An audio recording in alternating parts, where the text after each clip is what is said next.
About 100 kilometers southwest of here, 1,000 Tajik Islamic militants have taken to the hills. The 4 Japanese they're holding hostage, they're still keeping, along with 2 entire villages. This means that the Fergana Valley is now a nightmare, a hotbed of police road checks every 10 kilometers and army patrols. My stomach is whirling around like a washing machine. Last night I picked up fleas, and my partner and myself are hardly talking. Whose idea was this?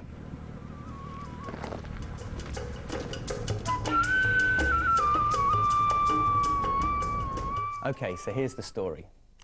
My name's Jonny Bealby and I'm a travel writer, and I found myself in a bit of a bizarre situation. A few months ago I pitched an idea for a new book to my publishers. Briefly, it concerned myself and this gorgeous new girlfriend travelling by horse on an epic journey down the old Silk Road. And so the journey is just amazing. You know, take the horses and ride up over the Toragot Pass into Kyrgyzstan. That's over a range of mountains called the Tanshan Mountains, the mountains of heaven. Then onto the old Silk Road towns of Samarkand, Bukhara, Khiva, Merv. It's a monumental journey. And then she binned me. But then last week, my agent calls up and he goes, "Jonny, great news. We've got TV interested." And I said, "TV interested? But Mark, you know, I can't do the journey, I haven't got the girl."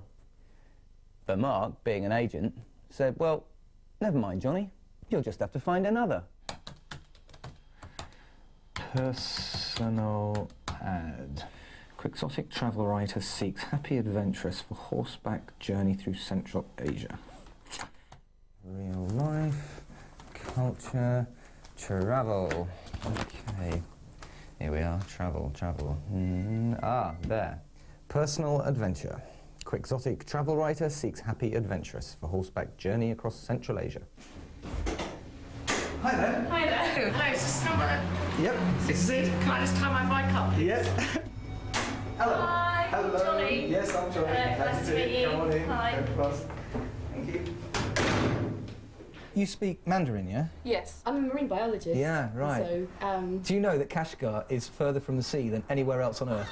Now, you haven't travelled at all, really? Not really. So does that mean that you've got some experience in terms of with a camera and what have you? Yes, I spent 2 years working in film. I'm also making a short short reel, following the crop circles on horseback in Wiltshire. Blimey. What about riding? Well, I haven't actually ever ridden a horse. You've never ridden a horse? No. It's much easier to travel as husband and wife. Would that bother you? No. Cool. Would that bother you? No. There's a definite pause there. Okay. I'll do anything, I'll pretend, I just want to do this so much. Lucy, fluent in Mandarin, travelled, worked abroad, brilliant. Can't ride a horse. Not really.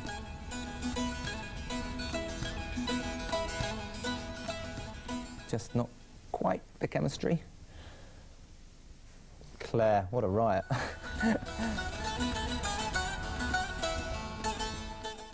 But no, I'm feeling like a real heartless bastard here. And that leaves me with the 2 Sarahs. Yeah, my head is saying go with Sarah the biologist, and my inner self is saying go with Sarah the artist. I'm going to go with Sarah the artist, if she'll have me. Have me? Well, we'd have to see about that. But she did decide to accompany me on what was possibly the most bizarre blind date ever. And a short time later, we arrived in Pakistan at the beginning of our epic journey. What will happen to us, I wonder? Will we fall in love? Will we become best friends? Or will we end up hating each other? Only time would tell.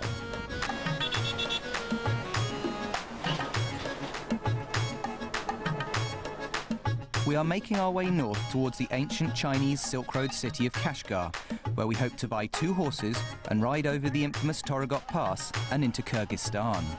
En route, we stop off in the Pakistani frontier town of Sust to await transportation that will carry us into China. Absolutely delicious, it's so fresh. A lot of people have asked me why I chose Sarah to come on this trip with me. Well, having made her own video diary as a proposal, she's pretty handy with a camera. She's also an artist, which is great for illustrating a future travel book. And having travelled on her own in Indonesia and Turkey, knows something of the Islamic world. The fact that I've always been a sucker for any woman wearing glasses has got nothing to do with it. This is brave. I mean, there aren't any women here. Where are all the women? It's Islamic society. I'm well out of my place. As far as they think, I should be behind closed doors, sweeping the floors, getting the food ready, washing. What a woman was supposed to do, I guess, 60 years ago, before education and achievements and chance and ambition came along. But anyway, I'm going to stop now because I think it's time to go back to my hotel. When I left England, I was really quite anxious about sharing so much time with a total stranger. But I have to say, Sarah is incredibly easy, really enthusiastic, which is great, and we seem to be getting on fine. Better than fine. It's, although it's extremely early days, things couldn't really be going any better. Okay, so Sarah's got ill, which is really frustrating for her because she's come to this beautiful place and all she wants to do is go for walks in the mountains and sit and enjoy them, but she can't because she's got these stabbing pains in her stomach. It's also rather frustrating for me because, you know, you feel rather helpless. I don't really know what I can do. All I can do is keep making her some rehydrant to check she doesn't get dehydrated and try to keep her spirits up and just hope that it passes quickly. Here I am in what must be one of the most beautiful places I've ever been to.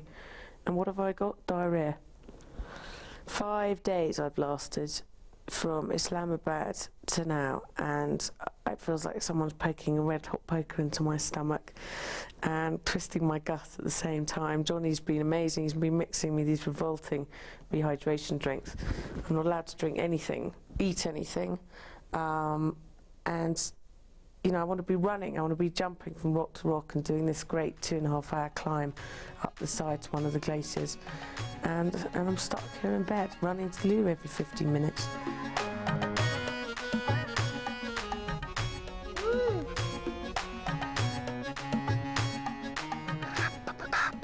But after I returned with tales of just how wonderful the views were, Sarah sensibly decided to ignore all advice, force herself from her bed and into what has often been described as Shangri-La.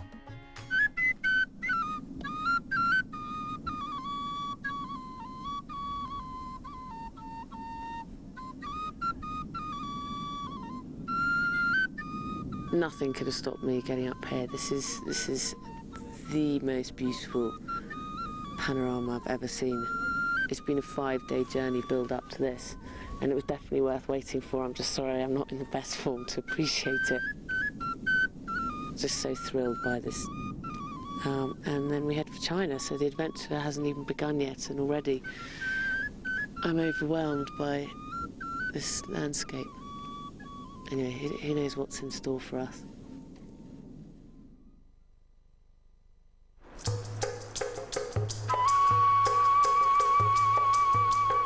Okay, we're now on the Kashgar Pass, which not only marks the border between China and Pakistan, but at about 4,700 meters, or 17,000 feet, it's also the highest international highway between two countries of anywhere in the world.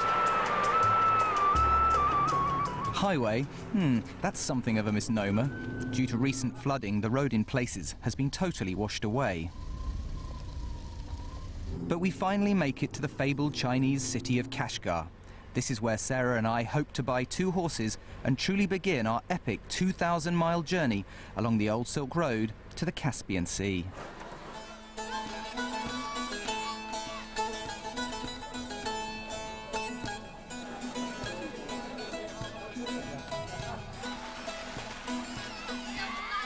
Kashgar today is a tale of 2 cities.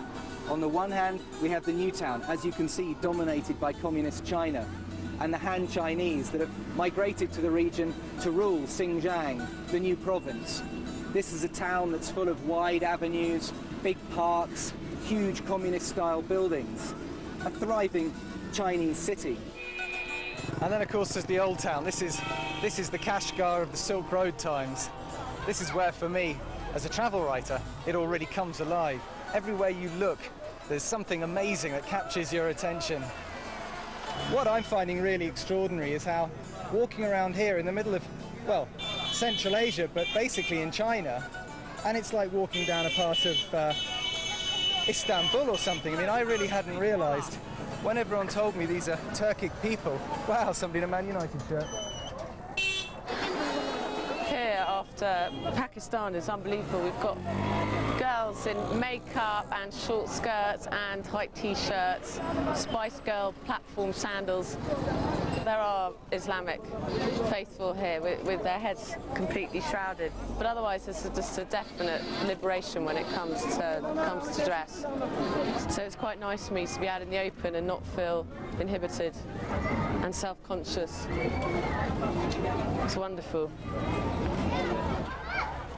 Our adventure will really begin once we leave Kashgar, but first we need to buy our horses, organise guides and, most importantly, obtain our travel permits, a task easier said than done in today's communist China. So, our first port of call is a local state-run travel agent. You cannot go through the Customs with horse. Do you know That's this is problem. This is definitely right, yeah? Yes. You know this? Yes. Okay. We visit numerous official and semi-official travel agents, but none of them will issue permits allowing us to take horses out of China, horses we haven't even bought yet.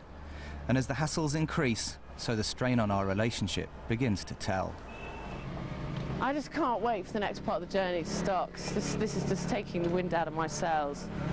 All this Chinese bureaucracy, it's just kind of doing my head in. You know, it was supposed to be a riding trip, not a test of my patience. I know this is all very weird for Sarah, the whole, trip and where we are and everything else, but I feel like I'm having to shoulder most of the responsibility, which I suppose is fair enough and what I would have anticipated doing, but I'm having to do a bit more of it than I was thinking I was going to. The official channels are not going to help us, but I've been tipped off about the town's local fixer, a chap called Mr. John, who I'm told can arrange horses, permits, guides, anything in fact, but at a price. So Sarah and I go along to his cafe in the town square, hoping our trip isn't scuppered before it's even begun. We want to ride horses from here to Kyrgyzstan. You think it's possible or not? You ask already? Yeah. Should we say yeah, no? But if you really want to do, I can help you. Get a permit, do this for you. Yeah. Could you help us do that? Yeah, if you like. Yeah, I do like. You see, I thought it'd be possible. So, with Mr. John offering to sort out the bureaucracy and secure us a guide for a fistful of dollars, all Sarah and I have to do is buy the horses.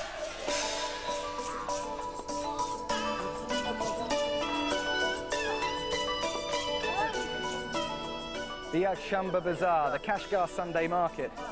Same today as it's been for 1,000 years or more, since the heyday of the Silk Road. And here you can buy anything and everything from fruit and veg to ironware, woodwork, donkeys, mules, and of course horses. We've come here today to buy, hopefully, to buy 2 horses to help get us out of China and into Kyrgyzstan. But it's not any old horses we're after. We want horses descended from heaven. Oh, yes, yes, yes, yes, yes. God, what a comfortable saddle. This is all padded. How weird. Never liked hog manes. I don't think it's exactly descended from any heavenly horse, but probably straight from hell, actually. God, I wouldn't want to have to re-shoe him. Hey, I wish they wouldn't do that, God. Give me a chance to get on the bloody thing. Oh, yes, yes, yes, yes, yes. This is the Rolls Royce so far, I tell you, it's absolutely beautiful.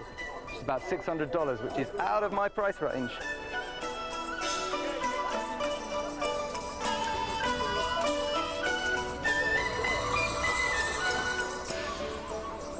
God, it's hard to know. I just don't know. Jonny, I think I found your heavenly horse. Look. This one's too small. That one's too small. It's destiny. It's obviously destiny. I don't think it's any heavenly horse, but it's quite nice. Kara is its name. 2,000 years ago, the so-called heavenly horses of Central Asia were renowned for their stamina and speed. Only 2,000 miles to go. But as we lead our acquisitions from the bazaar, I wonder whether our more earthly nags will prove quite as strong. And if Sarah will be any happier with her horse than she is with her partner at the moment. Come on, be nice. What have I ever done to you?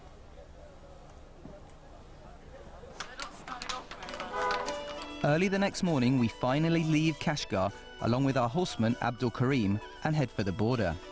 Here we hope to cross the Toragot Pass and enter Kyrgyzstan. But any euphoria we might have felt is quickly dashed. For one thing, we're told we have to cross a 100-kilometre wide military zone. And for another... Kara, that's my horse, is proving himself to be a complete nightmare, at least when he's not being ridden. All he seems to want to do is just kick and bite, and it's just impossible to get the saddle on. If it wasn't for Abdul Karim, our horseman, we'd be in all sorts of trouble. And added to that, I burnt myself on the stove. It looks like it's going to rain, and we're fast approaching a border we don't even know if we're going to cross. In the militarised zone, we're told we are not permitted to ride, and that if we want to take the horses any further, we must transport them by truck. Easier said than done. Okay, so we've got to get these horses on the truck, as you've just seen, get them down here to the border, and then we've got another 100 kilometres to drive in this military zone before the actual frontier with Kyrgyzstan. We still don't know if we're going to be able to get them into Kyrgyzstan, although we think we now have all the papers to get them out of China. The only thing that worries me is getting the horses on and then getting them off the other end without our friend Abdul Karim.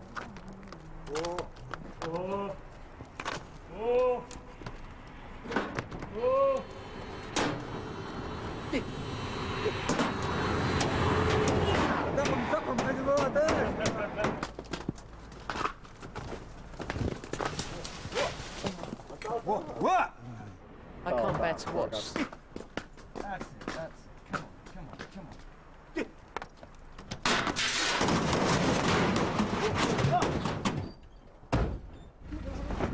Well, at least one of them's smiling. All loaded up, we push onto the frontier, confident now that the Chinese will let us out. Whether the Kyrgyz will allow us in is another matter entirely. Okay, so far so good. We're now actually in the military zone, and we have passed the Chinese customs. We shouldn't be filming, but luckily our army escort has fallen fast asleep in the front seat.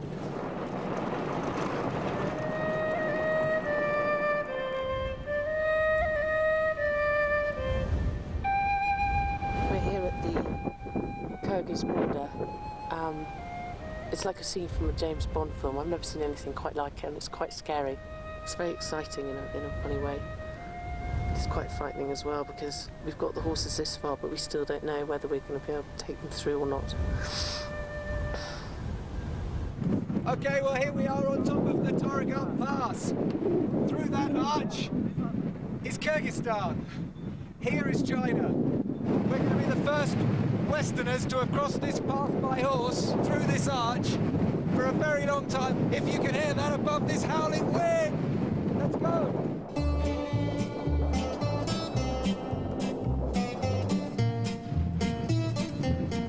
We've made it across the border. We're wild and free in Kyrgyzstan. We've done it! And now we're just heading on into the wild blue yonder, without so much as a care in the world. It's amazing, absolutely amazing. Look at this expanse. I mean, as far as the eye can see, it's just plain. Everywhere around us. Mountains over there and over there. And that's it. I've never felt so remote. This is the bit I've been waiting for, and I tell you, it's far bypassed my expectations. I had no dream this could be this good. It wasn't my dream anyway, it was Jonny's. But I had no idea I would ever experience something like this. Jonny, how about we follow this track? I think now the real fun's going to start, and she's just loving it now. She's having an absolute ball. And so, with great hopes that this new, exciting phase in the adventure will bring Sarah and I closer together, we ride happily into a camp of nomadic shepherds. With night falling, it's lucky for us that the Kyrgyz are known for their hospitality. Not that they get many visitors. This is a tradition. This is mare's milk? This is milk of the horse. Yeah, sorry, mare. Mare's milk. Female horse, nonetheless. Well, you never know here. It's quite bitter, isn't it? Oh my goodness. It's like yogurt. But it's also like goat's cheese. That's the other thing it's like. It's Liquid goat's cheese. yeah, as you say, it's a cross between sour yogurt and goat's cheese. This is like nothing ever experienced, standing with this Kyrgyz family and the horses are here. We're setting up camp, we're in the middle of nowhere, and I can't tell you how happy I am. It's all been worth it, this long wait. It's just fantastic. We made it.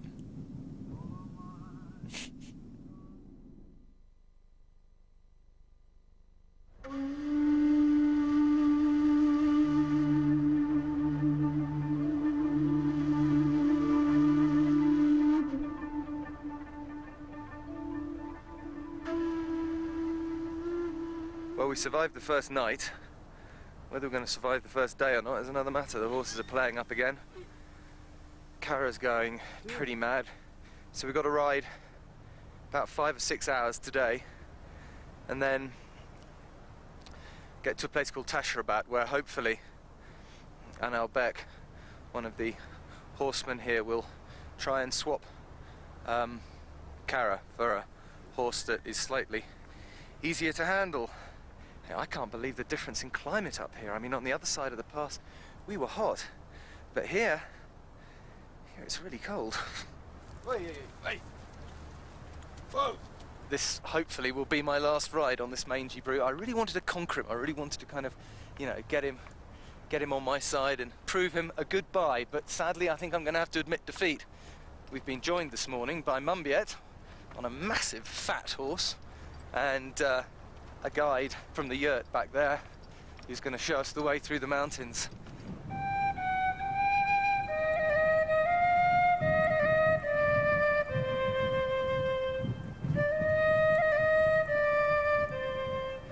Well, I'm all right walking over passes.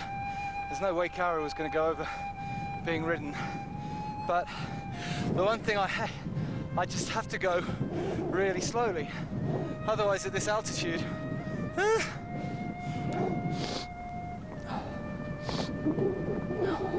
there you are, you see? Proof indeed. Definite advantages to being a woman here. But eventually I too stumble over the pass, and a little while later we ride down into Tashrabat, an ancient staging post on the old Silk Road.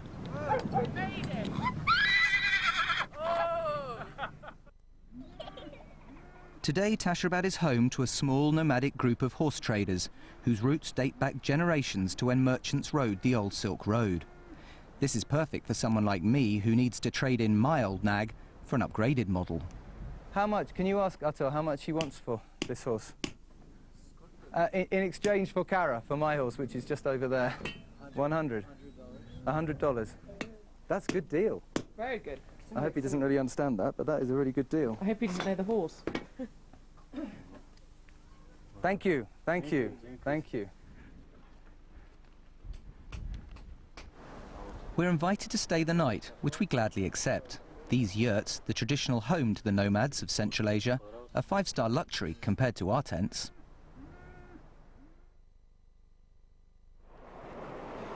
Okay, so today we leave here, Tashrabat.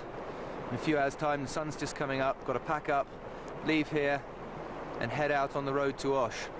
This is travelling right through the heart of the Tinshan Mountains, the mountains of heaven. Travelling up there at heights of between 3,000 and 4,000 metres. It's unlikely we'll come across other human beings. And as we've just heard that some Tajik rebels have crossed the border and taken some Japanese tourists hostage down near Osh, I'm kind of hoping we don't come across many humans.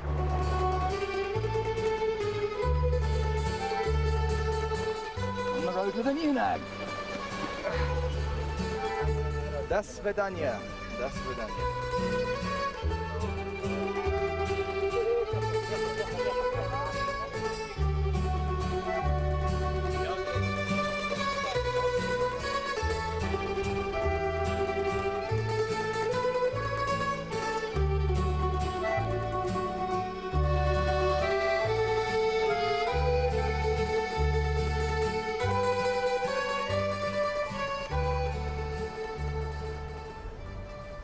After a whole day's riding, we set up camp for the night. But sadly, once again, things between Sarah and I are heading in the wrong direction. Still, at least the dogs are getting on.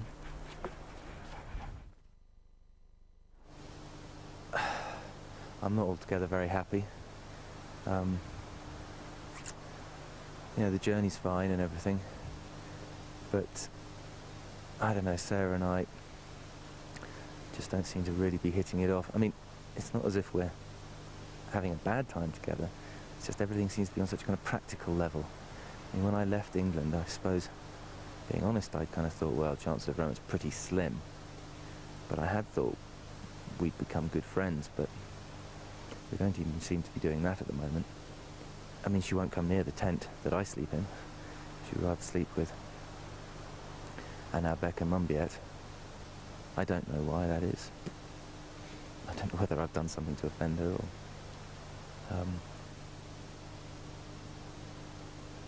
and I'm just worried that it's starting to turn into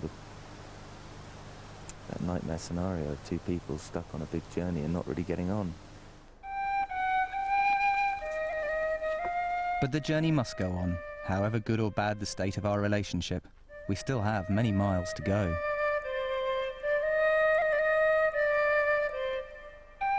I'm finding it quite a struggle with Jonny at times.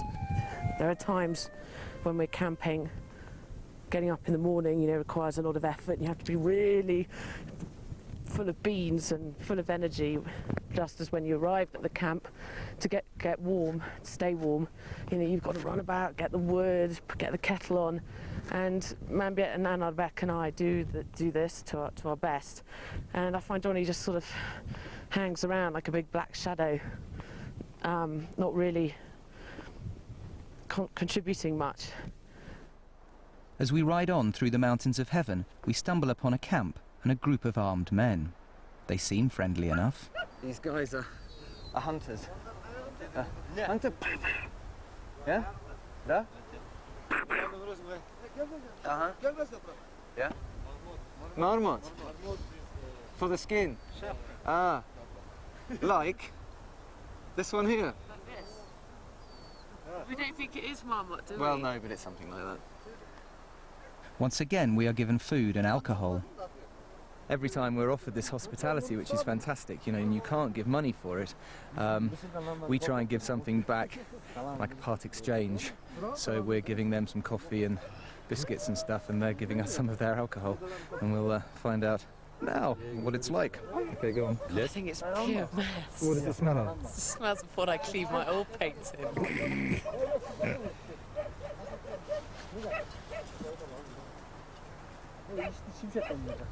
Smells like vodka. Mm.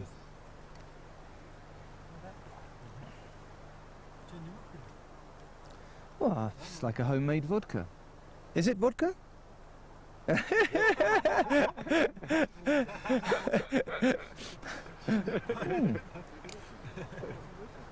I think that's all right. After warming ourselves on the hunter's homebrew, we set off again towards Osh. However, I'm beginning to feel a little uneasy about our new acquaintances. Okay, now this is just a kind of mildly worrying situation. These guys, these hunters, have insisted on showing us the way down one of these valleys on the road to Osh. What worries me more is that they're all armed. They've got guns. They've seen the video camera. You know, I don't really know why they're insisting on coming with us, but they are doing. And we'll just have to be a bit careful.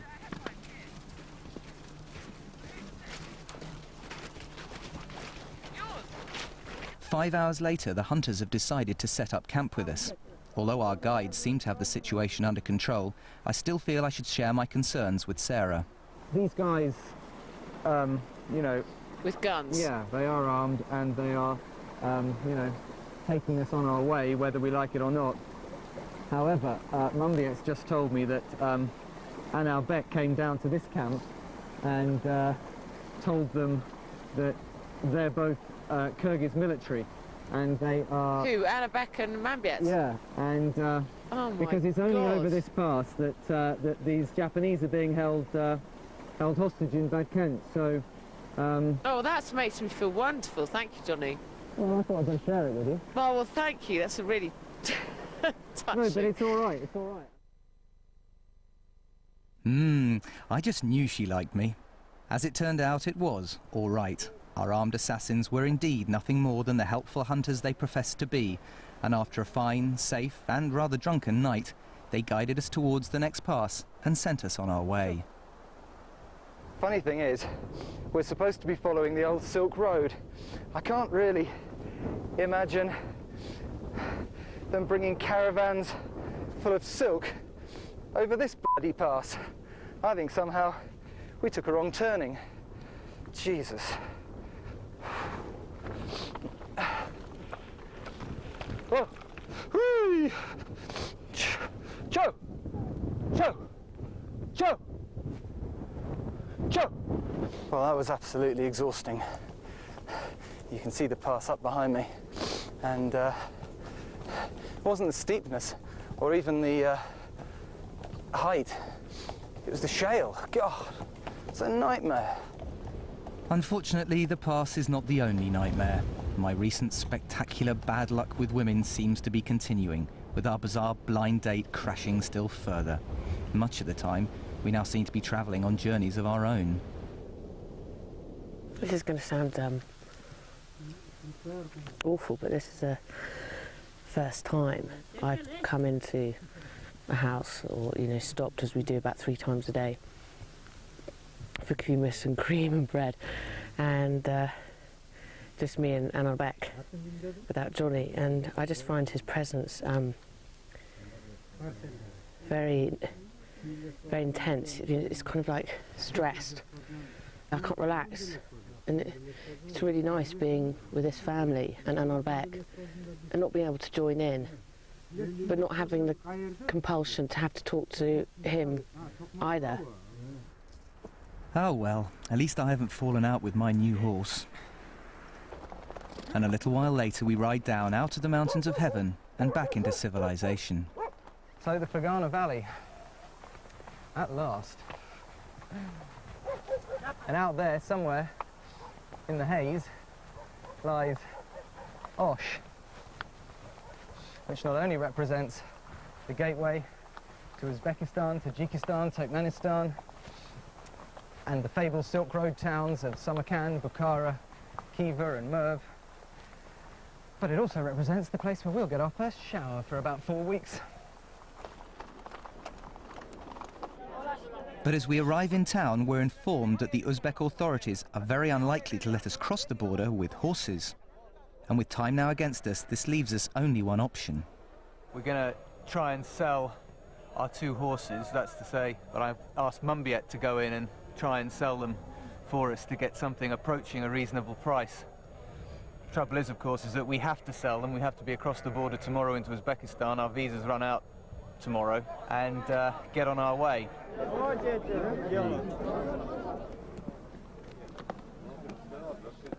Has anybody shown any interest? Anybody want to buy? No. Not yet. Maybe this place counts. Mambiet explains that there is now a man willing to buy our horses, but only at a terrible rate. This man buy. Yeah. And this man speak maybe 8. You speak. Yeah. I think 11,000. 11,000 saddles as well. No problem. Time for the hard sell.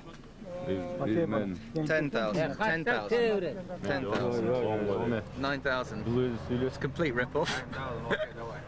We paid about 18 still. There we are. Hey, at least they've got us here. Okay. And so as the lucky horseman rides off on Sarah's nag, we say goodbye to Mambiet and Anarbek, climb into a taxi and make our way by road to the Tajik-Uzbek border. Here we buy 2 more horses, ride over the Fan Mountains and into the ancient Silk Road city of Samarkand. A place made famous by its most infamous citizen, Emperor Timur. Emperor Timur is a curious character.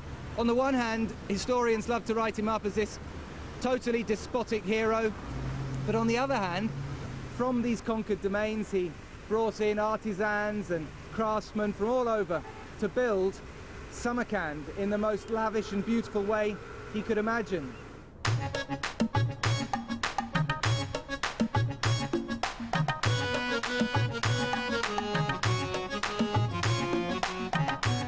God, look at the underneath. So much work. Awesome, absolutely awesome.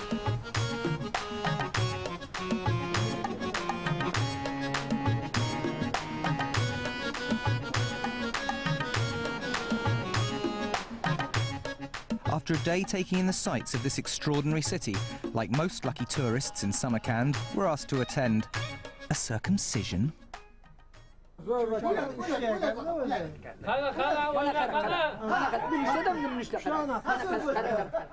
Strangely, the circumcisions were in fact a part of traditional Uzbek marriage celebrations, as we realised later that evening when invited to our host's son's wedding.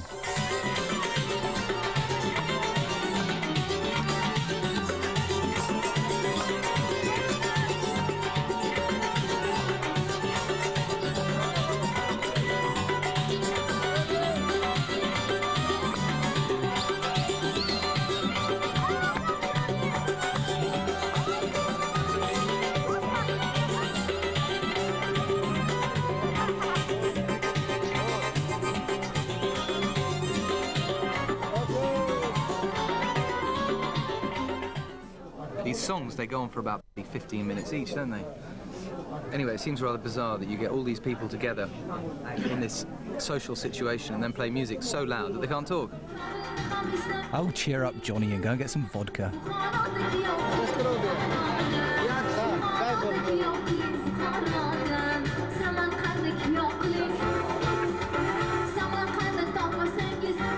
That's better.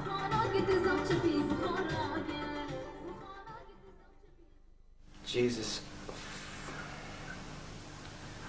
Just woken up this morning after this wedding with a hangover and discovered that we've had all our money nicked. $1,000.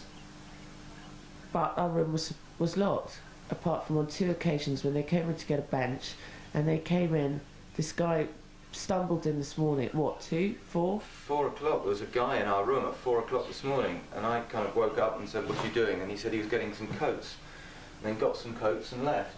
And we were hardly conscious, so whether it was him. But you see, even if it was him, we have absolutely no way of A, accusing him, or B, getting the money back. We're absolutely stuffed. Stuffed.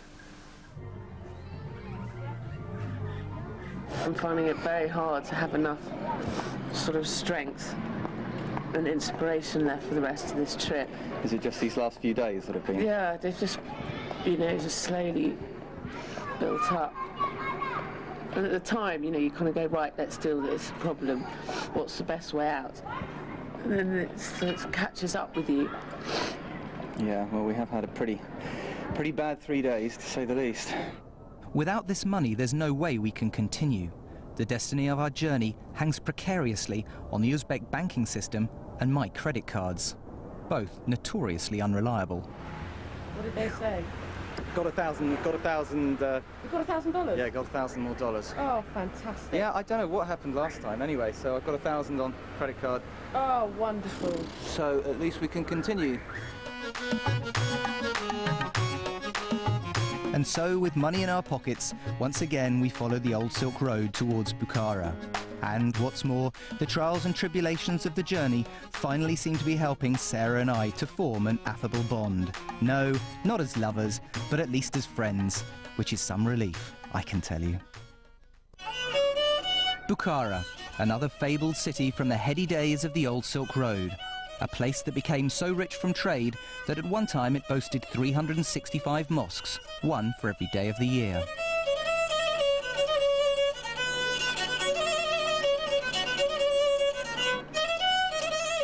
In the 19th century, the Amir of Bukhara, Nasrullah Khan, was renowned for his brutality, particularly after building the infamous Tower of Death, in which he marched his enemies 152 steps to the top and then pushed them off the edge to their deaths. But with time marching on, we stay only one night before setting off on the penultimate leg of the journey from Bukhara to Ashgabat across the Karakum Desert. Once winter sets in, completing the trip by horse will almost certainly become impossible. And within hours of leaving, the weather has turned dramatically, as has the mood of my horse.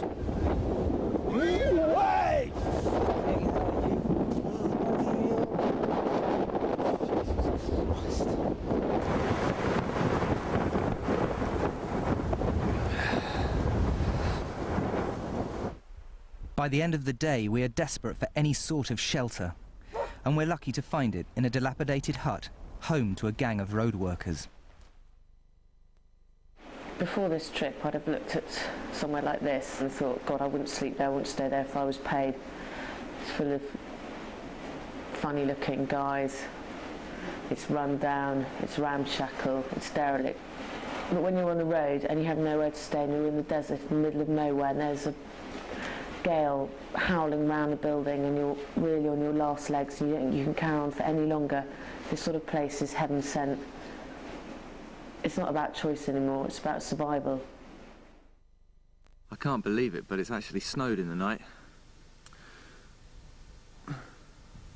I always understood that it could snow in the desert here, but it's only halfway through November. I mean, we've got another 5 or 6 days to Ashgabat, and we're simply not equipped for it. Well, as you can see, it's really snowing quite hard now. It's a filthy day. We've got about 40 kilometres to ride to Tojan. I don't think we've got any alternative but to just get our heads down and do it. With the blizzard rising, it now became obvious to Sarah and I that the winter weather was going to beat us after all. We were cold, we were wet, and we were just fed up. So when we did finally ride into Ashgabat 6 long, freezing days later, we were agreed that the time had come to act like sensible people, to ditch the horses and catch the train. So I bought us 2 tickets for the 350-kilometre overnight service on the Trans-Caspian Railroad from Ashgabat to Turkmenbashi and our journey's end at the Caspian Sea. Known as the Iron Horse, this was one old nag we were happy to board, to carry us in comfort and warmth the rest of the way.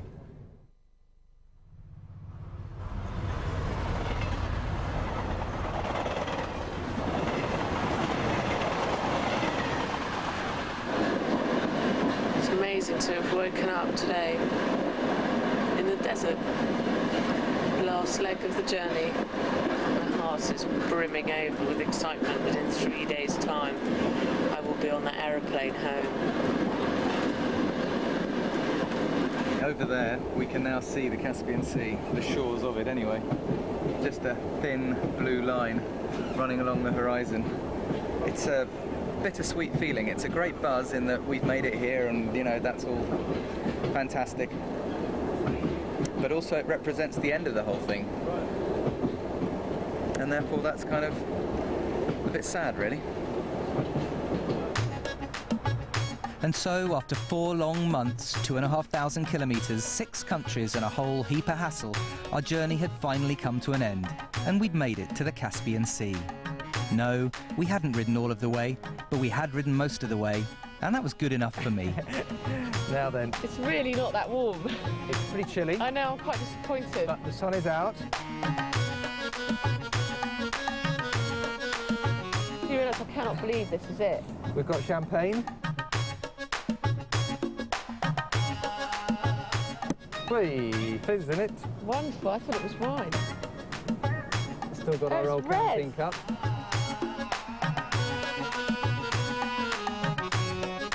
And the other thing that the Caspian Sea is rather famous for is caviar.